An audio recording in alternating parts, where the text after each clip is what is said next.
O padeiro. Levanto cedo, faço minhas abluções, ponho a chaleira no fogo para fazer o café e abro a porta do apartamento, mas não encontro o pão costumeiro.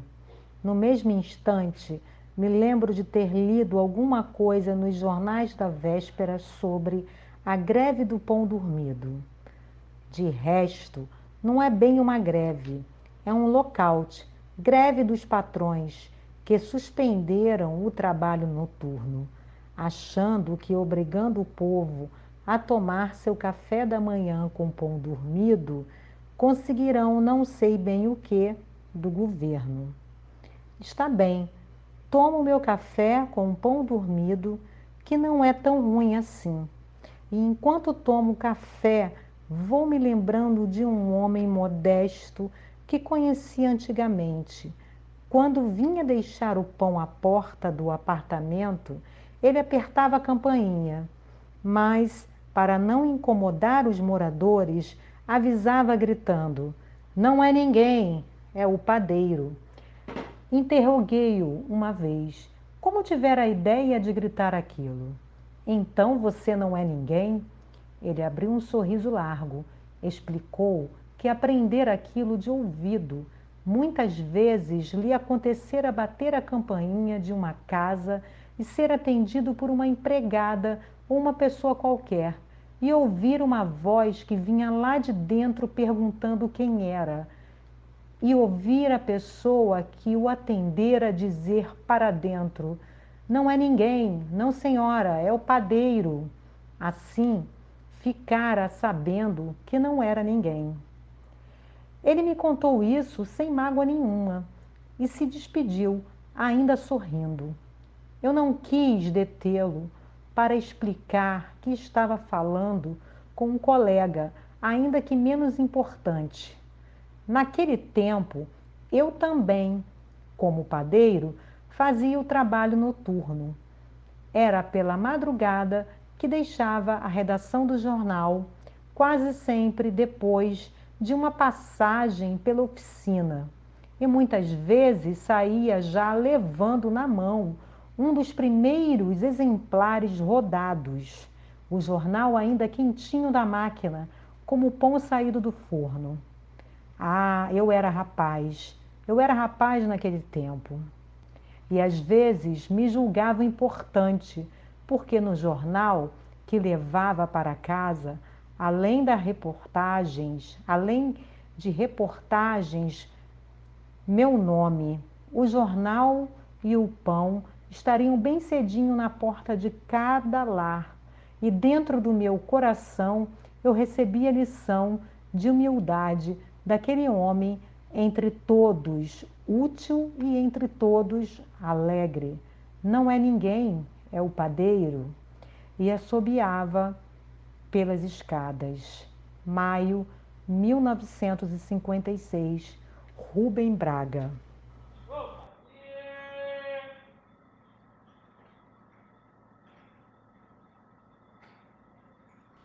Olá pessoal, tudo bem com vocês? Eu espero que sim. Aqui é a professora Jaqueline Godard, de Língua Portuguesa. Bom, vocês puderam observar no decorrer das imagens várias fotografias antigas, mais precisamente da década de 50, retratando a cidade do Rio de Janeiro, o bairro de Copacabana e, em especial, a cidade de Teresópolis, que comemora 129 anos de história e emancipação. Portanto, antes de iniciarmos o nosso vídeo aula, quero dedicar o meu carinho à cidade e a todos os meus alunos teresopolitanos que estão participando das atividades comemorativas do projeto. Teresópolis, 129 anos de educação e arte. Um forte abraço a todos. Mas continuemos. Hoje o tema da nossa aula é o gênero textual crônica.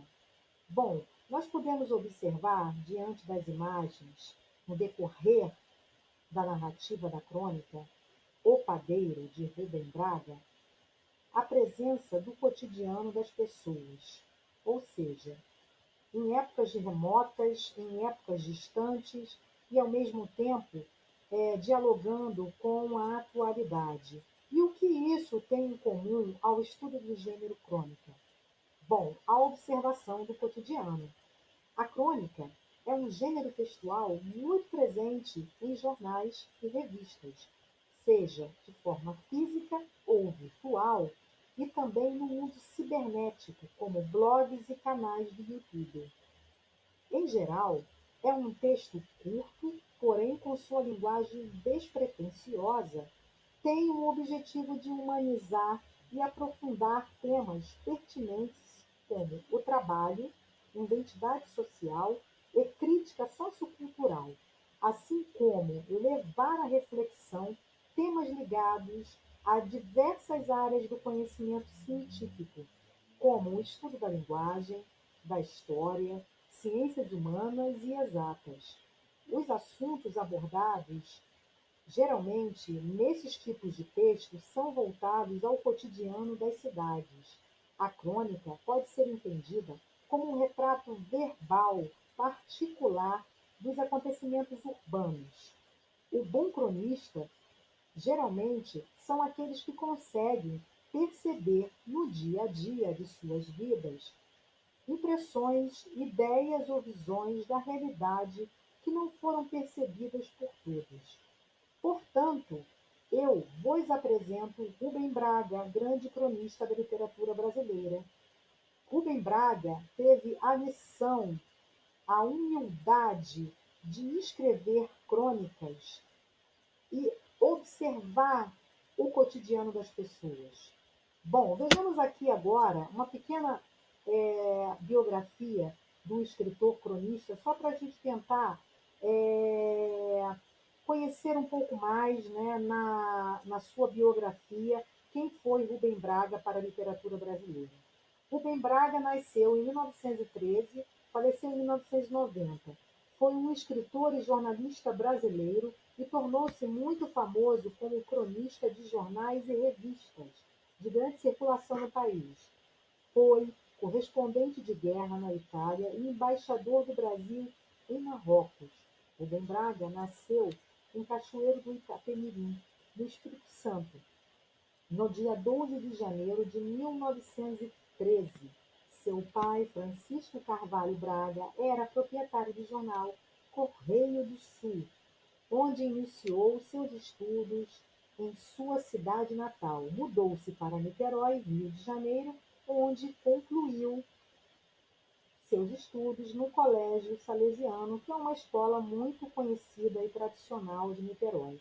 Também gostaria de abrir um parênteses aqui para falar da carreira jornalística de Rubem Braga, pois foi citado aqui na biografia que ele foi proprietário do Correio do Sul, um grande jornal que até hoje ainda resiste e ainda é, temos como uma referência, né, de mídia para todos nós, né, do Brasil, né, porque Rubem Braga, junto com o irmão Newton Braga, em 1932, eles praticamente tomaram parte, né, dessa grande empreitada, né, e fizeram do Correio do Sul um jornal histórico para o estado do Espírito Santo e, consequentemente, do Brasil.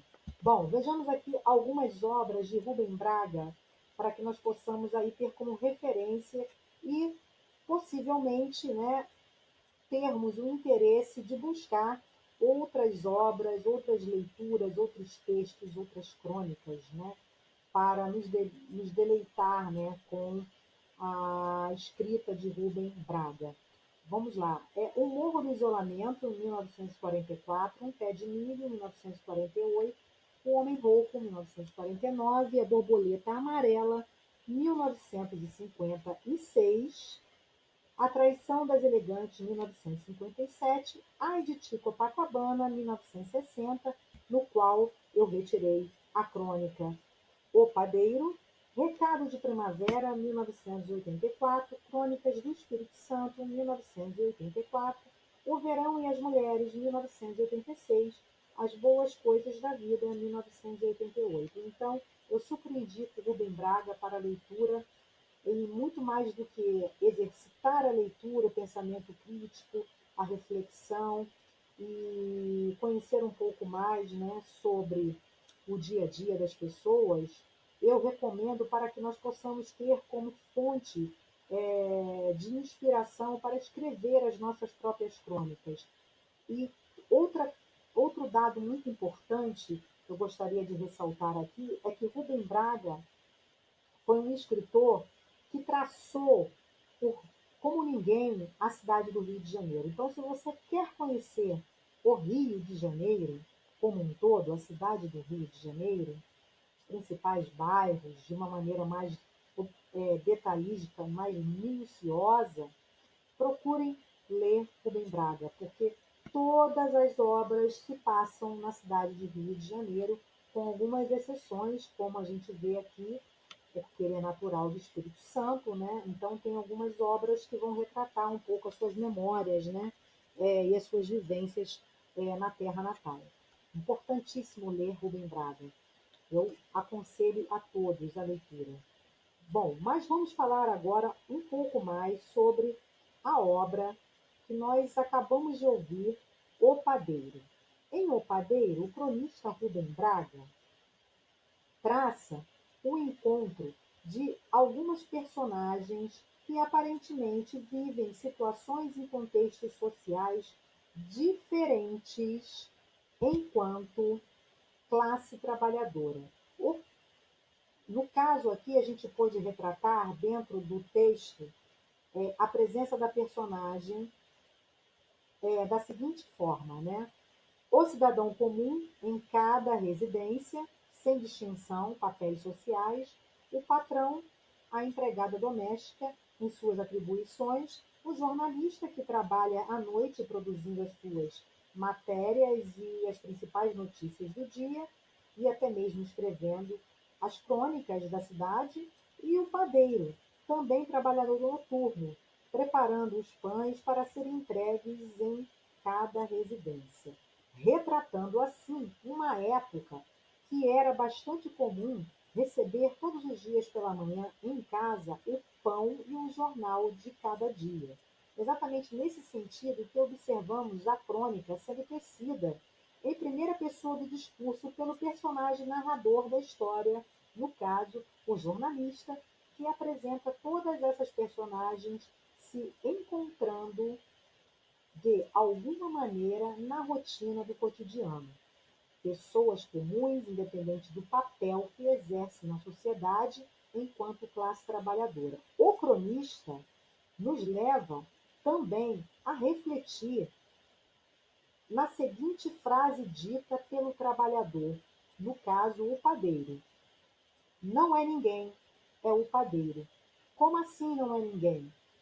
Levando a todos nós a tomada de consciência da importância de todas as classes trabalhadoras e muito além do trabalho e papel na sociedade, a humanização do ser. Então, é importante para que nós é, possamos entender, né, na íntegra o que está por trás das entrelinhas da crônica O Padeiro, é exatamente essa tomada de consciência de nós entendermos o papel de cada personagem e apresentar para o leitor que, independente da função de cada um, todos vão se encontrar dentro de um cotidiano, dentro de uma cidade, dentro de uma rotina que é muito comum e muito próxima à realidade de todos.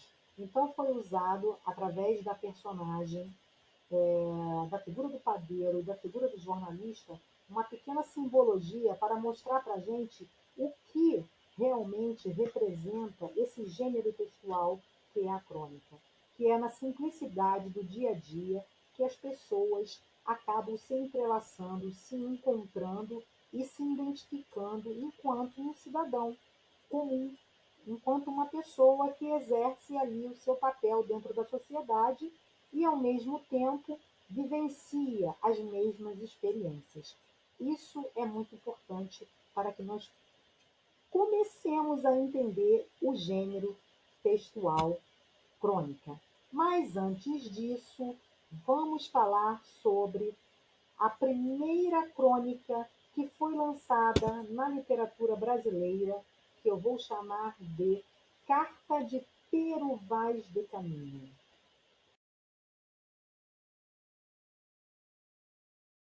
Também a Carta do Descobrimento do Brasil, podendo ser nomeada como Carta de El Rei Dom Manuel sobre o achamento do Brasil, foi um documento escrito pelo escrivão português Pero Vaz de Caminha, redigido em 1º de maio de 1500 em Porto Seguro, na Bahia. Foi levado para Lisboa para os cuidados de Gaspar Lemos, considerado um dos maiores navegadores de seu tempo. Importante também ressaltar que a Carta de Caminha é considerada o primeiro documento redigido no Brasil e, por esse motivo, é um marco literário do país, o marco da literatura brasileira, a primeira crônica da literatura brasileira que tem como legado deixar o registro, a certidão de nascimento do país. Ela faz parte também da primeira manifestação literária pertencente ao movimento do quinhentismo brasileiro, que nós vamos entender um pouquinho mais lá na frente, quando nós começarmos a estudar a literatura brasileira, que o quinhentismo tem como primeiros escritos a Carta de Pero Vaz de Caminha, que a partir desse momento em que é lançada a primeira crônica brasileira, começa a partir daí a nossa literatura feita no Brasil. A Carta de Caminha também caracteriza-se pela descrição da tipicidade humana do índio, dos indígenas. A gente vai observar que na Carta de Descobrimento, uma grande crônica brasileira, né, sobre os primeiros registros dos portugueses, né, ao chegar em terras brasileiras, vai observar toda a fauna e flora, vai observar os costumes dos índios, vai observar a natureza como um todo, o comportamento como um todo, e também relatar o dia a dia, as primeiras expedições, como que se deu essa exploração, digamos assim, né, do nosso Brasil colônia. Aqui a gente vai observar também o relato, né, de todos os acontecimentos relacionados no campo religioso, como o processo de catequese dos índios, contado na íntegra, como que eles conceberam, né, esse momento de confronto, né, entre choque de realidade, entre visão cristã e visão pagã. Aqui a gente tem uma tela de Ivo Meirelles retratando a primeira missa rezada no Brasil. Aqui a gente tem um quadro que já vai retratar exatamente o momento em que o Brasil, um pouquinho mais lá na frente, né, lá no século XIX, já no processo mais avançado de colonização, né, ainda no Brasil Império, o momento da contribuição dos negros que foram vindos da África para o Brasil, todos nós sabemos, de uma maneira muito conturbada, né, foram escravizados e foram tratados de uma maneira muito desumana, né, e hoje a gente sofre as consequências disso. Aqui é uma pintura, embora que retrate algo que é muito desagradável de se ver, que é esse período da escravidão, mas é uma tela belíssima do pintor Debré, retratando o espaço doméstico no Brasil do século XIX, visto por ângulos distintos, o da mulher branca e o da mulher negra. Digamos que a linguagem não verbal, desenvolvida pelas artes plásticas, pela pintura, ao observar essa tela, a gente vê uma grande crônica visual, né, de como que era a sociedade formada, né, no Brasil no período do século XIX, nesse período ainda do Brasil Império, antes da República, né? Então a gente pode observar. Então a crônica, ela começa a surgir desde o início do descobrimento, desde o momento que Cabral chega a- às terras brasileiras e começa a descrever tudo que vê pela frente. Ok? Então é muito importante que, ao falarmos sobre crônica, sobre registro circunstancial do dia a dia, do aqui e agora, a gente sempre se lembre da carta do descobrimento do Brasil, né? Da carta de Pero Vaz de Caminha, retratando o nosso país e deixando um legado de identidade nacional, identidade cultural que possa nos representar enquanto literatura brasileira. Bom, para entendermos um pouco mais sobre a crônica, vamos tentar aqui refletir sobre a origem da palavra. A palavra crônica deriva do latim crônica, que significa, no início da era cristã, o relato de acontecimentos em ordem cronológica, a narração de histórias segundo a ordem em que se sucedem no tempo, era, portanto, um breve registro de eventos. No século XIX, com o desenvolvimento da imprensa, a crônica passou a fazer parte dos jornais. Portanto, a crônica ela começou a ser representada na linguagem verbal escrita a partir do surgimento da imprensa, né? da imprensa verbal escrita, porque até então tudo era retratado através de outras artes, como a pintura, como principalmente como a pintura, né? E como a escrita, no sentido de cartas, né? Como se fossem relatos, pequenos textos, né? É uma crônica feita no dia a dia, retratando os costumes, né? Mas ela começou a ganhar mais força enquanto gênero textual a partir do momento da chegada da imprensa no nosso país. Então, a palavra crônica, que significa crônica, vem do latim e tem essa carga, essa ideia de ordem cronológica, tentando dar-nos uma noção de espaço e tempo, ok? Bom, a crônica é um gênero textual que se caracteriza por retratar questões vinculadas ao cotidiano, de modo, ao mesmo tempo, leve e crítico. Bom, na crônica O Padeiro, de Rubem Braga, a gente pôde observar que tivemos ali um assunto bastante delicado, quando a personagem não toma conta, né? Não se tem a noção de quanto poderia, de repente, ser desagradável ele levar à luz da consciência de que quando alguém diz não é ninguém, não senhora, é o padeiro, significa que naquela fala ali de uma outra pessoa para com um trabalhador, queira mostrar um certo desprezo, né? Queira mostrar uma certa desumanização em relação àquele ser, àquela pessoa. Então, a crônica de Rubem Braga pretende trazer para a gente a reflexão de que é preciso, sim, discutir e pensar como que a gente deve perceber o próximo, né? Só que ao invés de tratar esse assunto de uma maneira conflitosa e repugnante, digamos que o autor, né, o escritor, o cronista, ele traz esse tema delicado das relações humanas de uma maneira mais leve, para que a gente possa refletir, mas ao mesmo tempo mantermos ainda um certo gosto pela leitura. Eu acho que o efeito da crônica é exatamente esse.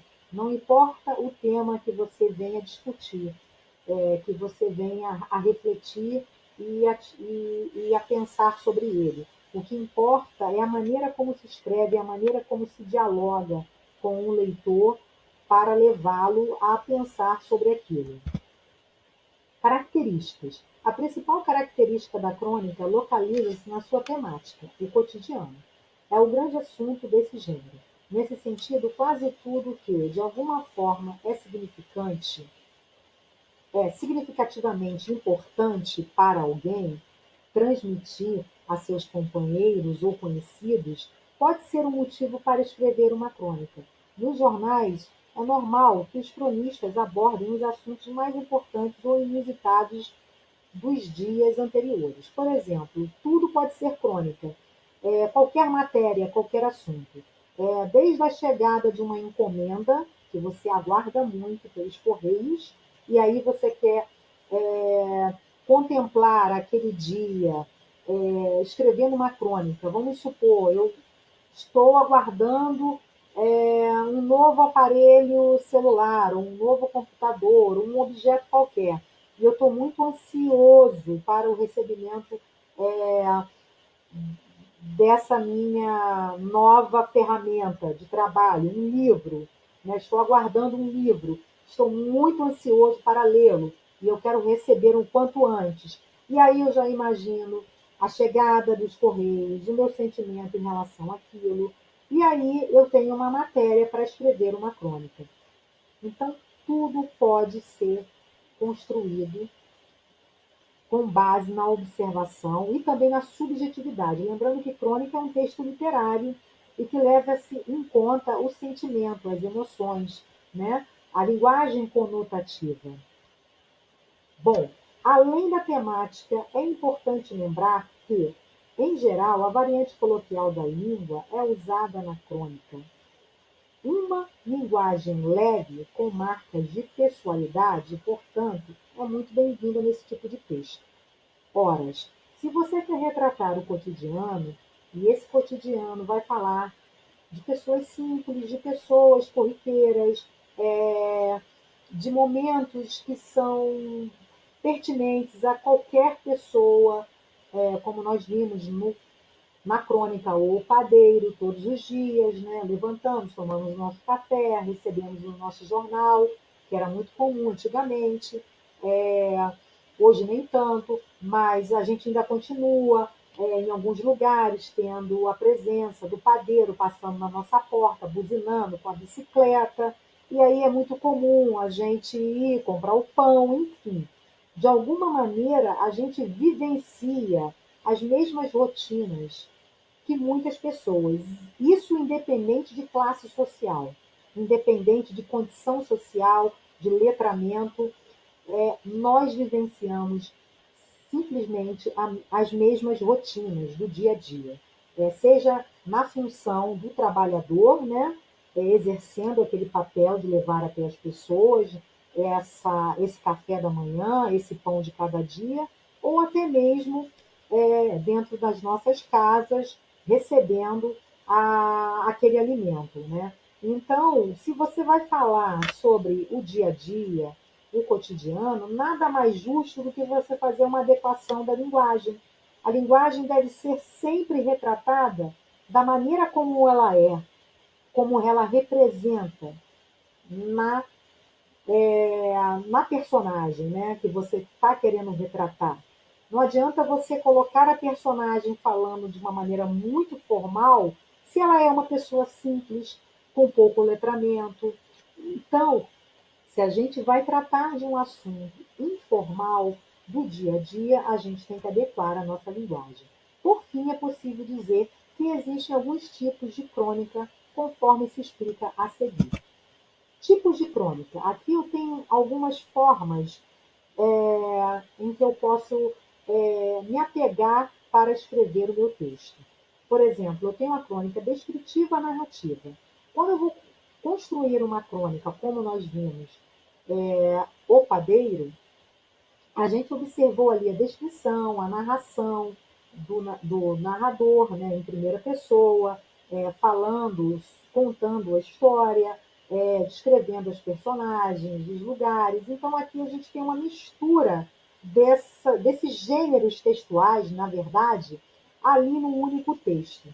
E isso é o que fica interessantíssimo enquanto o processo de criatividade enquanto o processo de literalidade do texto. É o que dá a arte do texto, essa mistura de gêneros se encontrando numa única comunicação. A crônica dissertativa, ela vai se assemelhar muito com um texto dissertativo, que é o texto que vai trabalhar com a opinião, com a defesa de uma ideia, de um posicionamento crítico. E quando a gente vai falar sobre, por exemplo, um assunto que é notório, e vamos falar sobre educação, política, economia. Então, quando a gente usa um tema que é do conhecimento um pouco mais científico, né, a gente vai utilizar geralmente a crônica dissertativa. Aí sim a gente vai fazer uma adequação da linguagem, a gente vai procurar adequar essa linguagem. Talvez não seja tão adequado usar a linguagem informal em todos os momentos para retratar esse assunto. Talvez a gente precise de uma linguagem mais técnica, e aí a gente vai adequar a nossa linguagem. Já a crônica narrativa e descritivo é exatamente aquilo que eu falei para vocês, a união das duas formas de se escrever o texto, né? Tanto narrar a história, ao mesmo tempo descrever o tempo, o espaço, os personagens. A crônica humorística ela é muito comum também na linguagem jornalística, principalmente quando eu quero, de repente, fazer um deboche, uma ironia, né, com algo que talvez seja muito sério, mas que eu queira ali amenizar o assunto, levar, torná-lo um pouco mais leve para o entendimento do leitor. Né? Talvez seja pertinente falarmos sobre política, vou dar um exemplo, utilizando a linguagem humorística, para que a gente possa amenizar um pouco aquilo que já é tão difícil no nosso dia a dia conceber enquanto realidade. Então, a linguagem, a crônica humorística, ela vai tentar justamente amenizar esses assuntos tão tensos e tão conflitantes e trazer uma linguagem um pouco mais leve para ser refletida, né? Mesmo que tenha um peso, uma importância. Já a crônica lírica e poética, podemos dizer que ambas trabalham no campo das emoções, no campo da subjetividade, no sentido muito maior, porque geralmente vai trabalhar com metáforas, figuras de linguagem que vão descrever ali as sensações, as emoções, os sentimentos, né?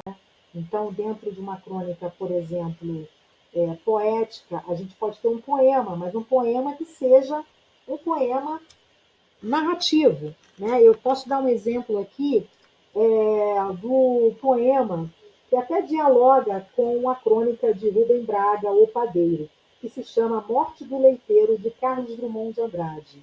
Vou ler só a primeira estrofe do poema para vocês tentarem compreender como que um poema também pode se tornar uma crônica. Há pouco leite no país, é preciso entregá-lo cedo.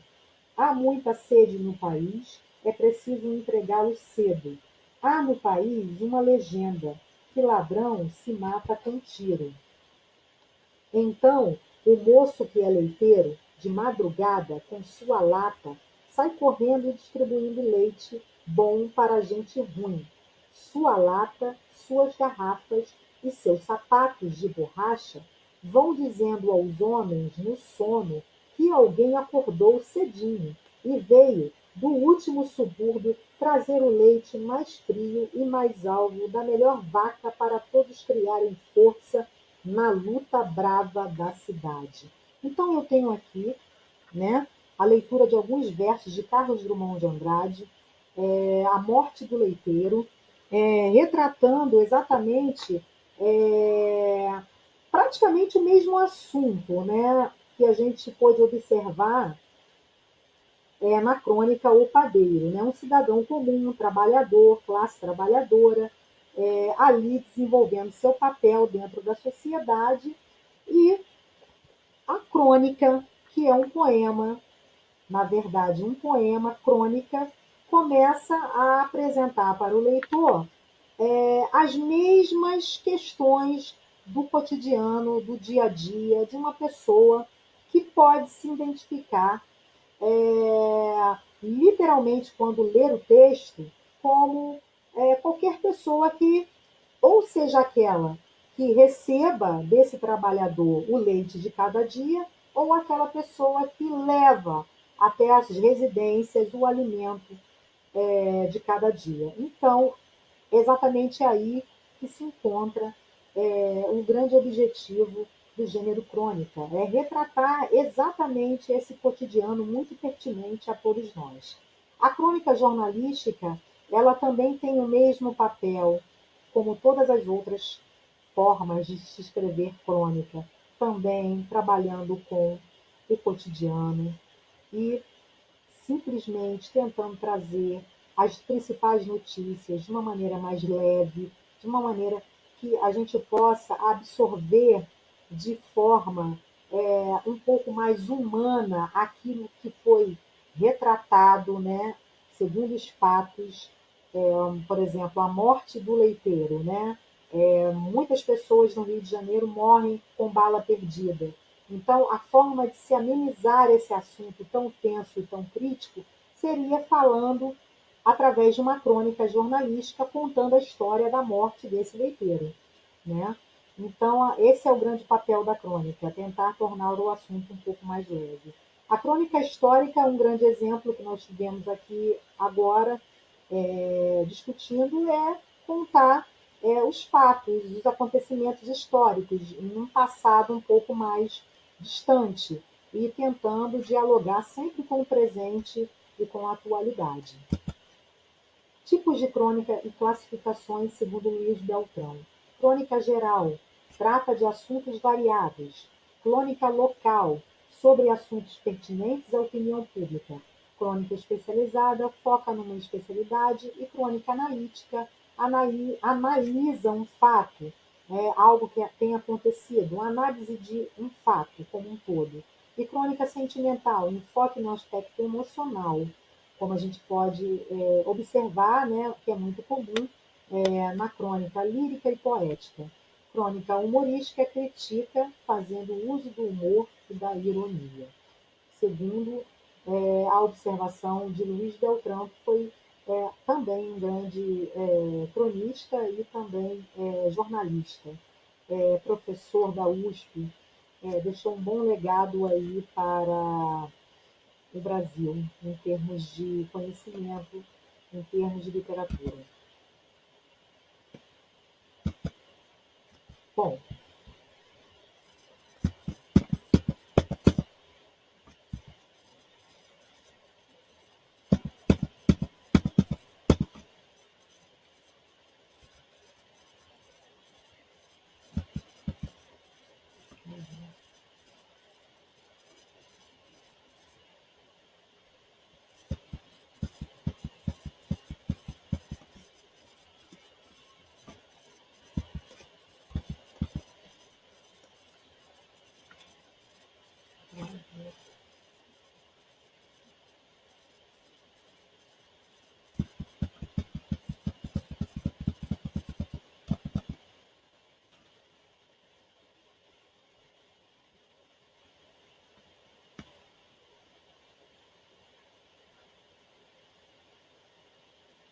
Bom, para terminar, eu deixo vocês com a leitura de mais uma crônica de Rubem Braga, O Pavão. Eu considerei a glória de um pavão ostentando o esplendor de suas cores. É um luxo imperial, mas andei lendo livros e descobri que aquelas cores todas não existem na pena do pavão. Não há pigmentos. O que há são minúsculas bolhas d'água em que a luz se fragmenta como em um prisma. O pavão é um arco-íris de plumas. Eu considerei que este é o luxo do grande artista, atingir o máximo de matizes com um mínimo de elementos. De água e luz ele faz o seu esplendor, seu grande mistério é a simplicidade. Considerei, por fim, que assim é o amor. Ó minha amada, de tudo que ele suscita, e esplende, e estremece, e delira em mim, existem apenas meus olhos, recebendo a luz de teu olhar. Ele me cobre de glórias e me faz magnífico. Novembro 1958. Rubem Braga, da obra 200 Crônicas Escolhidas, Rio de Janeiro, editora Record 2013. Bom, eu termino dizendo, sejamos como o pavão, mas o pavão que representa toda a simplicidade que é um mistério e que ao mesmo tempo é algo que nós devemos sempre cultivar. Eu agradeço a todos e nos vemos no próximo vídeo. Um grande abraço.